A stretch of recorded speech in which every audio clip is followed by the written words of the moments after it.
અંકલેશ્વર તાલુકાના જાગૃત નાગરિકો અને આગેવાનો વિવિધ પ્રશ્નને લઈ તાલુકા વિકાસ અધિકારીને રજૂઆત કરવા પહોંચ્યા હતા, પરંતુ તાલુકા વિકાસ અધિકારી કેબિન છોડી જતા રહેતા આગેવાનોએ વિરોધ નોંધાવ્યો હતો.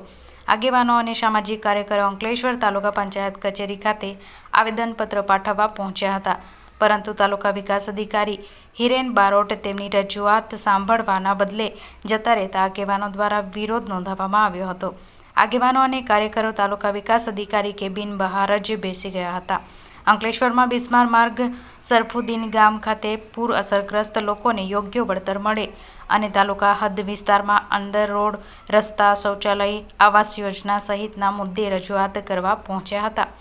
આ અંગે તાલુકા વિકાસ અધિકારી હિરેન બારોટએ પુનઃ જાણ થતાં તેઓ જિલ્લા વિકાસ અધિકારીની સૂચનાથી ગટકોલ ગામ ખાતે નહેર ભંગાણ સ્થળે પર સંબંધિત વિભાગનું સંકલન કરી જરૂરી સૂચના આપી પરત તાલુકા પંચાયત ખાતે આવ્યા હતા અને આવેદનપત્ર સ્વીકારી તેમની રજૂઆત સાંભળી હતી.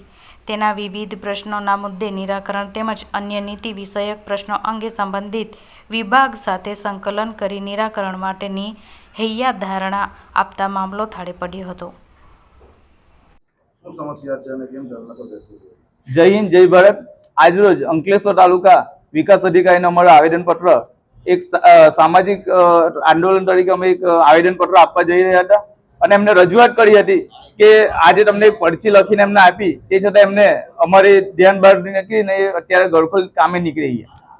અમારી માંગો એવી હતી કે સરફુદ્દીન ગામે અત્યારે જે પૂર આવ્યું એમાં કેટલાક લોકોને વળતર ચૂકવવામાં નથી આવ્યું, ત્યાં પાણીની સમસ્યા છે, ગટરની સમસ્યા છે. એ રીતે સમગ્ર અંકલેશ્વર તાલુકાના ગામોમાં આજે રોડ, રસ્તા, ગટર લાઈન, પેવર બ્લોક જેવા કામોમાં ભ્રષ્ટાચાર થાય છે.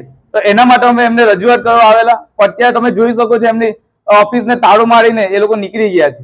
હવે અમારા નેતાઓની સાંભળે, તાલુકા વિકાસ અધિકારીની સાંભળે તો શું કરવું? એટલે અમે અત્યારે જ્યાં સુધી ટીડીઓ શ્રી નહીં આવે ત્યાં સુધી અમે એમની ઓફિસે ધરણા પર બેસવાના છે. જ્યાં પણ એમને રજૂઆત આવે ને ત્યાં સુધી અમે અહીંયા ધરણા પર બેસીશું. જય હિન્દ, જય ભારત.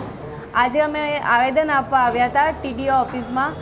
સાહેબને અમે પહેલેથી જ અમે અપોઇન્ટમેન્ટ લીધી હતી, પણ સાહેબ છે તે અમે આવવા પહેલાં જ સાહેબ જતા રહ્યા.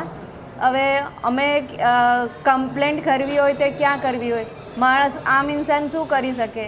નોર્મલ માણસ બી આવીને કમ્પ્લેન્ટ કરવી હોય તો અમારી કમ્પ્લેન્ટ સાંભળવાવાળું કોઈ નથી. હવે અમારે શું કરવું? આજે અમે આટલા બધા માણસો ભેગા થઈને આવ્યા છે આવેદન આપવા માટે, પણ રોડ, રસ્તા, ગટર, પાણી, ઘણી બધી સમસ્યાઓ છે. આ કેટલા વર્ષોથી કોઈ પણ અમારી આટલી બધી રજૂઆત કરવા છતાં પણ અમારા કામો થતા નથી. લોકો, પબ્લિક એટલું હેરાન થાય છે, કોઈ જોવા રાજી નથી. રોડ એટલા ખરાબ છે, પાણીઓ એટલું ગંદુ આવે છે, ગટરની બી સમસ્યા છે, ઘણી બધી આવી બધી પ્રોબ્લેમો છે જેને આજે અમે આવ્યા છે આવેદન માટે.